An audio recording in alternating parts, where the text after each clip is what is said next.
Imagina que descubres un día que tu sangre guarda el secreto de un crimen cometido hace 8 siglos, que dentro de tus células vive el fantasma de un hombre que murió hace 800 años, pero cuya voluntad sigue latiendo en el cuerpo de millones. Esto no es ciencia ficción. Esto es lo que un grupo de científicos descubrió en un laboratorio de genética, y lo que encontraron cambió para siempre nuestra comprensión del pasado. 16 millones de hombres. Esa cifra no es un error. 16 millones de seres humanos que caminan hoy por las calles de Pekín, Moscú, Teherán y Varsovia comparten un mismo fragmento de ADN, una marca invisible que conecta a desconocidos separados por miles de kilómetros con un único origen común. Y ese origen no tiene nada que ver con el amor ni con la evolución natural. Tiene que ver con algo mucho más oscuro. Antes de continuar, necesito pedirte algo. Si este tipo de historias te atrapa, si quieres entender las verdades que el tiempo intentó enterrar, suscríbete ahora mismo y activa las notificaciones. Lo que vas a escuchar hoy no aparece en los libros de texto. Es la historia que nadie quiso contar. Ahora, para comprender cómo un solo hombre logró grabar su existencia en la genética de millones, debemos viajar muy lejos de los laboratorios modernos. Debemos ir a un lugar donde el viento huele a sangre y el horizonte arde en llamas. Debemos conocer a una joven llamada Amira. Amira tenía 17 años cuando su mundo dejó de existir. Era la hija de un artesano que trabajaba el cobre en una de las ciudades más prósperas del Asia Central. Sus manos habían aprendido a moldear figuras delicadas, siguiendo técnicas que su familia había perfeccionado durante generaciones. Todo eso terminó en una mañana de otoño. Los jinetes aparecieron primero como una línea oscura en el horizonte. No llegaron gritando ni provocando caos. Llegaron en formación, con una disciplina que helaba la sangre. Detrás de los guerreros venían otros hombres. Hombres con tablillas y tinta. Hombres que no portaban espadas, pero cuya presencia resultaba aún más aterradora. Porque ellos no venían a matar, venían a contar. Lo primero que Amira sintió fue la soga apretando sus muñecas. Lo segundo fue el frío de una mano extranjera levantando su rostro, examinando sus dientes, revisando sus ojos como quien evalúa ganado en un mercado. Después vino la tinta, un número grabado en su piel. Eso fue todo. En ese instante, Amira dejó de ser una persona con nombre e historia. Se convirtió en un recurso. Una cifra en un registro que determinaría el resto de su existencia. Pero para entender la maquinaria que devoró a Amira, necesitamos retroceder aún más. Necesitamos conocer al hombre que diseñó todo esto. El invierno de 1171 fue particularmente cruel en las estepas de Mongolia. Un niño de 9 años permanecía arrodillado junto al cuerpo sin vida de su padre. El veneno había hecho su trabajo durante la noche. Cortesía de una tribu rival que había compartido la cena con ellos apenas horas antes. En la estepa, una invitación a comer podía ser una sentencia de muerte. El niño aprendió esa lección entre lágrimas congeladas. Lo que siguió fue el abandono absoluto. Los aliados de su padre desaparecieron como si nunca hubieran existido. Su madre quedó sola con 5 hijos, en medio del invierno más brutal que la región había conocido. Sobrevivieron cazando ratas, excavando raíces bajo la nieve, alimentándose de cualquier cosa que se moviera. En ese vacío helado, el niño comprendió una verdad que definiría cada uno de sus actos futuros. El mundo se divide entre quienes toman y quienes son tomados. No existe punto intermedio. Ese niño se llamaba Temujin. Años después, el mundo lo conocería por otro nombre. A los 16 años, la mujer que amaba fue secuestrada por una tribu enemiga. Durante 8 meses, Temujin movió cielo y tierra para encontrarla. Cuando finalmente la rescató, ella estaba embarazada. El hijo que llevaba en su vientre podía ser suyo o de sus captores. Esa duda quedaría suspendida para siempre. Pero mientras observaba el campamento enemigo reducirse a cenizas, algo cambió en lo más profundo de su mente. Los hombres que se habían llevado a su mujer estaban muertos. Sin embargo, lo que le habían hecho viviría eternamente en el niño que ella gestaba. Las espadas ganan batallas, pero se oxidan con el tiempo. Los ejércitos pierden, las murallas caen, los imperios se desmoronan. Pero los hijos son permanentes. En ese momento de oscura revelación, Temujin comprendió que la verdadera victoria no consistía en destruir al enemigo, consistía en reemplazarlo. Si lograba sembrar su propia semilla en las entrañas de las naciones conquistadas, su existencia se volvería eterna. Quedaría inscrita en el código mismo de la humanidad. En el año 1206, las tribus mongolas lo proclamaron Genghis Khan. El niño hambriento que cazaba ratas en la nieve ahora comandaba el ejército más devastador que el mundo hubiera visto jamás. Pero no marchaba solo con arqueros y caballos. Marchaba con una visión industrial de la reproducción. Estaba listo para aplicar la lección de su juventud a una escala que ninguna mente humana había osado imaginar. El sistema que capturó a Mira no surgió de un impulso caótico. Fue una ingeniería calculada con precisión de relojero.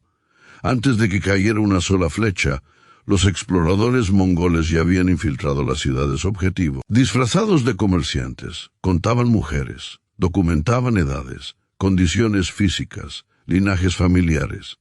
No buscaban oro ni especias, buscaban algo mucho más valioso. Cuando las murallas finalmente caían, el caos que los habitantes esperaban era reemplazado por un orden glacial. Los hombres en edad de combatir recibían la muerte o el reclutamiento forzoso. Pero para las mujeres comenzaba un proceso diferente. Aparecían entonces las clasificadoras, mujeres del imperio cuya única función era maximizar el rendimiento de la conquista. Con tablillas en mano y miradas vacías de empatía, separaban a las cautivas como un mercader separa la seda de la lana. Las jóvenes y saludables, aquellas capaces de engendrar el futuro del imperio, recibían una marca y un destino. Las ancianas, las enfermas, las consideradas improductivas, recibían una sentencia de 3 palabras que helaba la sangre. No vale el alimento. Genghis Khan supervisaba personalmente los registros de este sistema. Revisaba informes que detallaban cuántas mujeres habían sido capturadas, cuántos embarazos se habían logrado, cuáles eran las tasas de supervivencia durante el transporte. Cuando los números no satisfacían sus ambiciones, dictaban nuevos protocolos. Ordenó raciones mejoradas para las mujeres embarazadas.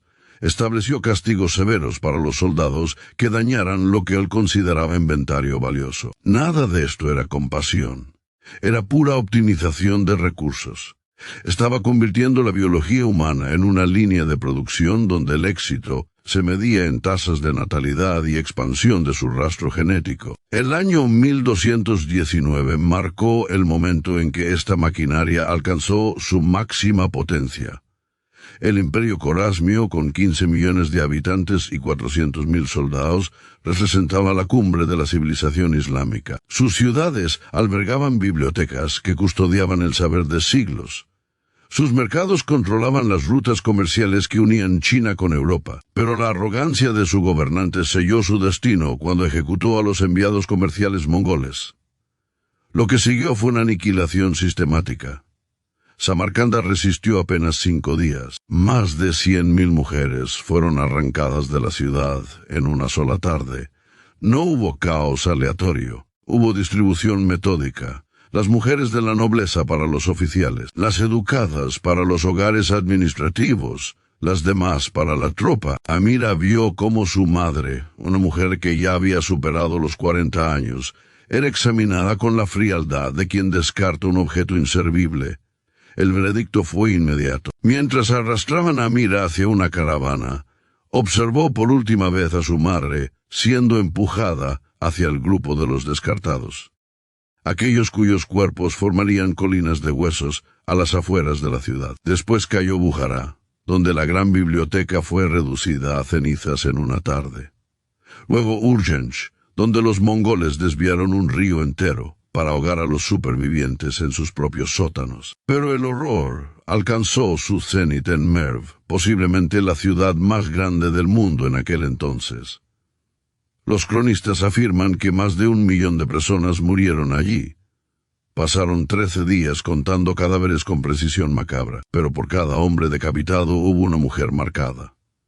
Las caravanas de cautivas se extendían por kilómetros, una procesión interminable de mujeres que nunca se habían conocido, pero que ahora compartían un mismo destino. En las caravanas, Amira aprendió el lenguaje de la opresión. Comprendió que el embarazo era la única armadura posible. Las mujeres gestantes recibían más alimento y un trato calculadamente menos brutal, porque eran consideradas fábricas de producción biológica.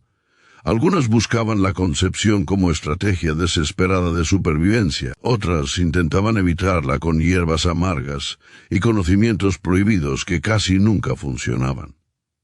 Pero el aspecto más devastador del sistema no atacaba el cuerpo. Atacaba la mente. Los niños nacidos en cautiverio eran arrancados de sus madres al cumplir 3 años. Entregados a familias mongolas, criados bajo el cielo eterno, hablando solo la lengua de sus captores. Nunca conocerían los nombres de sus madres, ni sus idiomas, ni las historias de las ciudades que ardieron para que ellos nacieran.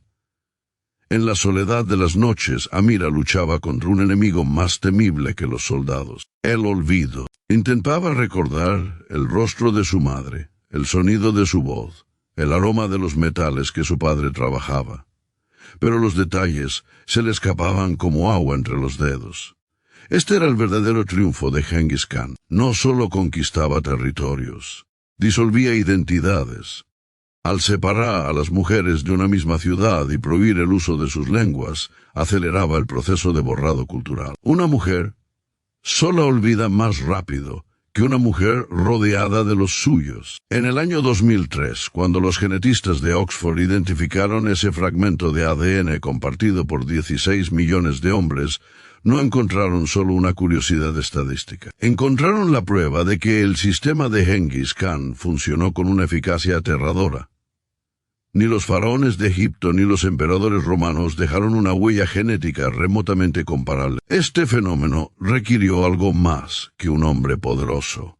Requirió una maquinaria industrial que operó durante más de 150 años. Después de la muerte de Genghis Khan, en 1227, sus descendientes expandieron y perfeccionaron el sistema. Generación tras generación, el imperio continuó clasificando y asignando mujeres, asegurando que su material genético quedara grabado permanentemente en las poblaciones conquistadas. Esos 16 millones de hombres no son solo descendientes de un conquistador, son la prueba viviente del borrado de millones de mujeres. Cada uno de ellos lleva en sus células el aporte invisible de una madre que fue despojada de su nombre, de su idioma, de su historia.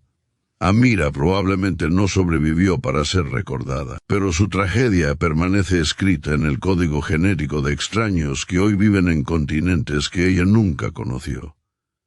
El imperio mongol desapareció de los mapas hace siglos, pero su arquitectura de carne y huesos sigue aquí. El silencio de 800 años no es ausencia. Es una verdad que espera en la sangre de los vivos para ser finalmente reconocida. La historia oficial siempre se escribe con la tinta de los vencedores, pero la verdad biológica se escribe con las lágrimas de quienes fueron olvidados. Amira millones como ella no son estadísticas de un pasado remoto. Son antepasadas que todavía aguardan reconocimiento en la sangre de sus descendientes. No permitas que su sacrificio siga sepultado bajo el polvo del tiempo. El conocimiento es la única herramienta capaz de devolver dignidad a quienes fueron convertidos en propiedad. Si esta historia ha despertado algo en ti, si crees que estas verdades merecen ser escuchadas, dale a me gusta, suscríbete y comparte este relato. Déjanos un comentario contándonos qué otra verdad oculta de la historia crees que merece salir a la luz. El pasado no ha muerto, solo guarda en la oscuridad a que alguien se atreva finalmente a recordarlo.